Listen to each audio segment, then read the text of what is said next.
আছেন। হতে পারে যুক্তরাষ্ট্র বর্তমান পৃথিবীর সুপার পাওয়ার। তাদের কাছে রয়েছে ডেল্টা বাহিনী এবং পৃথিবীর অন্যতম শক্তিশালী সমরাস্ত্র। প্রযুক্তিগত দিক থেকেও তারা অন্যতম সর্বশ্রেষ্ঠ। এত কিছু থাকার পরও যুক্তরাষ্ট্রের প্রেসিডেন্ট ডোনাল্ড ট্রাম্প ভেনেজুয়েলাকে কেন্দ্র করে যে পরিকল্পনা করেছেন, সেটা যে ১০০% তার পরিকল্পনা অনুযায়ী চলবে, সেটা কোনোভাবেই সম্ভব নয়। কারণ এখানে গোপন ভিত্তিতে চীন, রাশিয়ার মতো বড় খেলোয়াড় রয়েছে এবং ভেনেজুয়েলার মানুষও যুক্তরাষ্ট্রের এই আগ্রাসনকে রুখে দিতে চায়। আর এই ইস্যুটিকে কেন্দ্র করে মাত্র একদিন পূর্বেই একটি ভিডিওতে আমি বলেছিলাম, যুক্তরাষ্ট্রের যারা সামরিক বিশেষজ্ঞ রয়েছেন তারাই যুক্তরাষ্ট্রের প্রেসিডেন্টকে সরাসরি সতর্ক করেছেন যে ভিয়েতনামের মতো ২০ বছরের আরেকটি যুদ্ধে যুক্তরাষ্ট্রকে জড়িয়ে যেতে হবে এই ভেনেজুয়েলায়। একটি দেশের অভ্যন্তরে তার দেশের যে মীর জাফর রয়েছে তাদের সহযোগিতায় আক্রমণ করা আর সেই দেশটিকে সম্পূর্ণ দখল করা দুইটা এক জিনিস নয়। সেটা এখন যুক্তরাষ্ট্র হারে হারে টের পাচ্ছে।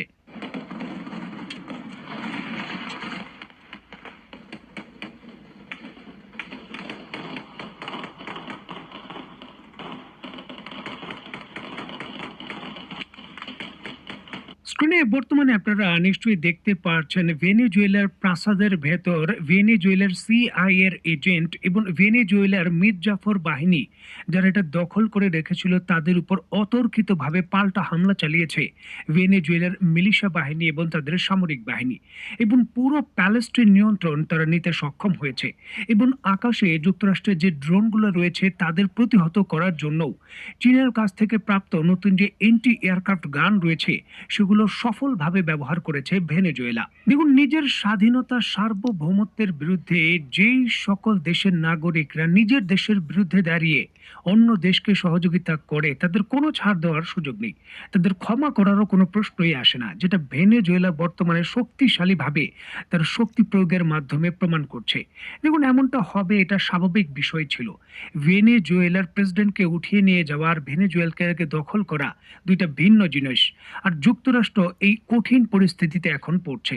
দেখুন, যুক্তরাষ্ট্র বলছে যে ভেনেজুয়েলার অভ্যন্তরে যে গোলাগুলির ঘটনা ঘটেছে সেখানে তারা জড়িত নয়। এই গোলাগুলি সম্পূর্ণভাবে করেছে ভেনেজুয়েলার সামরিক বাহিনী এবং তাদের সামরিক বাহিনীর আরেকটি অংশ। মানে যুক্তরাষ্ট্রের পক্ষে যারা ছিল তাদের উপরই অতর্কিতভাবে ভেনেজুয়েলার যে সাধারণ মানুষের বাহিনী রয়েছে বা দেশের সার্বভৌমত্বের বাহিনী তারা আক্রমণ করেছে এবং তারা সফলতাও পেয়েছে। পুরো ভেনেজুয়েলার যে প্যালেস রয়েছে এখন ভেনেজুয়েলার যে সরকার নিয়ন্ত্রিত বাহিনী রয়েছে তাদের হাতে। সিআই এর এজেন্টরা সেখান থেকে পালাতে বাধ্য হয়েছে।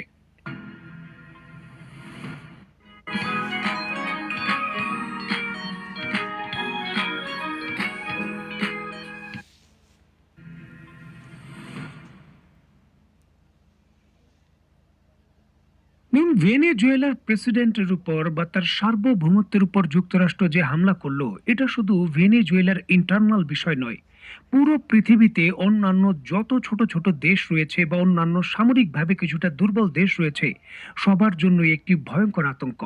বাংলাদেশও এর ব্যতিক্রম নয়। যুক্তরাষ্ট্র বলল, আমার ঘাঁটি দরকার, সমুদ্রের উপকূলের ওই দ্বীপটি আমাকে দিয়ে দিতে হবে, আপনি দিলেন না। আর সাথে সাথে জাতিসংঘের যে অনুচ্ছেদ রয়েছে ৫১ কথিতভাবে সন্ত্রাসের বিরুদ্ধে অভিযানের অংশ হিসেবে আপনার দেশে হামলা করে দিল এবং প্রেসিডেন্টকে উঠিয়ে নিয়ে গেল। একটা চরম আতঙ্কিত বিষয়। বিশ্বের যে স্ট্যাবিলিটি রয়েছে সম্পূর্ণভাবে যুক্তরাষ্ট্র এটা নাড়িয়ে দিয়েছে। আর এই আশঙ্কা এখন মধ্যপ্রাচ্যের উপসাগরীয় যে রাজতন্ত্রের দেশ রয়েছে তাদের মধ্যেও আতঙ্ক তৈরি করেছে। আপনারা নিশ্চয়ই জানেন, এর পূর্বের ভিডিওতে আপনাদের ইনফর্ম করেছি যুক্তরাষ্ট্র ইরানের বিরুদ্ধে সরাসরি অ্যাকশনে যেতে চায়, যার প্রস্তুতি বর্তমানে নিচ্ছে। অত্যন্ত গুরুত্বপূর্ণ এই ইস্যুটিকে কেন্দ্র করে যুক্তরাষ্ট্রের পক্ষ থেকে উপসাগরীয় সকল রাজতন্ত্রের দেশকে পরিষ্কার বার্তা দেওয়া হয়েছে, ইরানের বিরুদ্ধে যুক্তরাষ্ট্রের যতগুলো ঘাঁটি এই দেশগুলোতে রয়েছে সকল ঘাঁটি ব্যবহারের অনুমতি দিতে হবে, কোনো ধরনের বাধা প্রদান করা যাবে না। যদি এমনটা হয় তাহলে সেই দেশের সরকার পতন হয়ে যেতে পারে। এই হুমকির পরই উপসাগরীয় ৬টি দেশ জরুরি ভিত্তিতে সামরিক মহড়ার ঘোষণা দিয়েছে। অত্যন্ত গুরুত্বপূর্ণ এই বিষয়টিকে কেন্দ্র করে স্ক্রিনে নিশ্চয়ই আপনারা দেখতে পাচ্ছেন ইরানের সংবাদ মাধ্যম মেহের নিউজ এজেন্সি, সৌদি আরবের সংবাদ মাধ্যম বা অন্যান্য সংবাদ মাধ্যম নিশ্চিত করছে গালফ শিল্ড 2026 নামে এই সামরিক মহড়ার জরুরি ভিত্তিতে আয়োজন করতে যাচ্ছে সৌদি আরব এবং তার নেতৃত্বাধীন দেশগুলো। যে সংযুক্ত আরব আমিরাতের সঙ্গে গত সপ্তাহ শক্তিশালী সংঘর্ষ হয়েছে সৌদি আরবের এবং ইয়েমেনের ইস্যুকে কেন্দ্র করে ক্রাইসিস চলছে, এমন একটি ক্রিটিক্যাল সময়ের মধ্যেও এই সংযুক্ত আরব আমিরাত সৌদি আরবের সঙ্গে একত্রিত হয়ে এই সামরিক মহড়ায় যোগদানের জন্য তারা সম্মতি দিয়েছে। পরিস্থিতি একটা ভিন্ন বিষয়, কারণ এই দেশগুলো এখন মনে করছে একসঙ্গে তারা যদি একত্রে সামরিক পদক্ষেপ বা কূটনৈতিক পদক্ষেপ না নেয়, তাহলে যে কোনো দেশের সরকার যে কোনো সময় উৎখাত করে দিতে পারে যুক্তরাষ্ট্র। সে আশঙ্কা রয়েছে। বিশেষ করে ইরানের মতো দেশের বিরুদ্ধে সামরিক পদক্ষেপে এই দেশগুলো যদি প্রকাশ্যে তাদের ভূখণ্ড ব্যবহারের অনুমতি দেয়, তাহলে এই সকল অঞ্চলের স্ট্যাবিলিটি, অর্থনৈতিক অগ্রগতি এবং তাদের যে ভোগ বিলাসের জীবন রয়েছে সকল কিছুই কিন্তু গুড়িয়ে যেতে পারে। যার জন্যই একত্রে এই দেশগুলোর যে চূড়ান্তভাবে টিকে থাকার লড়াই, তার প্রচেষ্টার অংশ হিসেবে তারা বার্তা দিতে চাচ্ছে। যদিও এটা কত বড় বার্তা হতে পারে বা যুক্তরাষ্ট্রকে পরবর্তী সময় হুমকি মোকাবেলার জন্য অতিরিক্ত অর্থ নিরাপত্তার জন্য দিতে হয় কিনা সেটা ভিন্ন বিষয়। তবে আপাতত তারা একটি পরিষ্কার বার্তা এইভাবে দিতে পারছে যে ভেনেজুয়েলায় যা হয়েছে আমাদের দেশে, আমাদের এই রিজনে তা হবে না, আমরা একত্রিত রয়েছি। এখন ট্রাম্প কতটুকু এই বার্তা কেয়ার করে সেটাই দেখার বিষয়।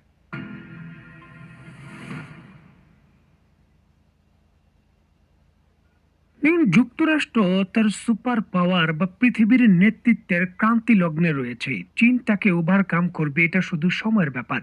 এখন পুরো পৃথিবীতে যুক্তরাষ্ট্র যে হামলা করছে, হুমকি ধামকি দিচ্ছে বা নানান ধরনের ক্রিটিক্যাল পরিস্থিতি তৈরি করছে, এটা শুধু তার স্থান এবং নেতৃত্বকে ধরে রাখার জন্য একটা বৃথা প্রচেষ্টা মাত্র। কারণ অলরেডি যুক্তরাষ্ট্র তার জিডিপি থেকে 120% বেশি ঋণগ্রস্ত এবং বিপুল পরিমাণের আর্থিক ঋণ তাদের উপরে রয়েছে, যেটা ডলারের কৃত্রিম চাহিদা বজায় রেখে ডলার ছাপিয়ে তারা পূরণ করছে। এখন পৃথিবীর বিভিন্ন দেশ যখন তাদের জ্বালানি তেল ডলারের পরিবর্তে অন্য কোনো মুদ্রায় তারা রপ্তানি শুরু করবে, ডলারের কৃত্রিম চাহিদা আর থাকবে না। এটাই কিন্তু তাদের জন্য মূল শঙ্কার বিষয়। দেখুন, ভেনেজুয়েলায় বিপুল পরিমাণে তেল রয়েছে, তারা কিন্তু ডলারের বিকল্প মুদ্রায় চীনা মুদ্রায় তেল বিক্রি করছে। রাশিয়ার মতো বড় তেলের সাপ্লাই চীনা মুদ্রায় তেল বিক্রি করছে। ইরানের মতো দেশও চীনা মুদ্রায় তেল বিক্রি করছে। মানে যুক্তরাষ্ট্রের ডলারের চাহিদা কিন্তু আর থাকবে না কৃত্রিম ভাবে। এই আশঙ্কায় এখন হামলা জরুরি, যার জন্য কিন্তু ভেনেজুয়েলায় হামলা এবং আরো কয়েকটি তেল সমৃদ্ধ দেশও হামলা হবে। পরিস্থিতি যখন এতটা জটিল, তখন ইউরোপকে এই পুরো প্রোগ্রামে এবং তাদের মিশনে যুক্ত করতে চায় যুক্তরাষ্ট্র, যার অংশ হিসাবে পোল্যান্ডের ভেতর নতুন করে 2টি ঘাঁটি নির্মাণের জন্য $500 মিলিয়ন অনুদান দিয়েছে যুক্তরাষ্ট্র। অত্যন্ত গুরুত্বপূর্ণ এই বিষয়টিকে কেন্দ্র করে স্ক্রিনে নিশ্চয়ই আপনারা দেখতে পাচ্ছেন, ইরানের মেহের নিউজ এজেন্সি তাদের সংবাদে নিশ্চিত করেছে এই $500 মিলিয়ন পোল্যান্ডের ভেতর জরুরি ভিত্তিতে মিলিটারি বেস তৈরি করার জন্য যুক্তরাষ্ট্র অর্থ ছাড় দিয়েছে, যেটা ইউরোপকে তারা আশ্বস্ত করতে চাচ্ছে যে ইউরোপের নিরাপত্তার গ্যারান্টার হিসেবে যুক্তরাষ্ট্র যে প্রতিশ্রুতি দিয়েছে সেটা পালন করতে তারা বাধ্য। যদিও তারা গ্রিনল্যান্ড ইউরোপের একটি দেশের নিজস্ব ভূখণ্ড দখল করার হুমকিও দিয়েছে। মানে পরস্পর পরস্পর বিরোধী আচরণ করছে যুক্তরাষ্ট্র। এখন দেখার বিষয়ে তাদের এই চারো দিক থেকে জটিল মিশন, যেটা অলরেডি তারা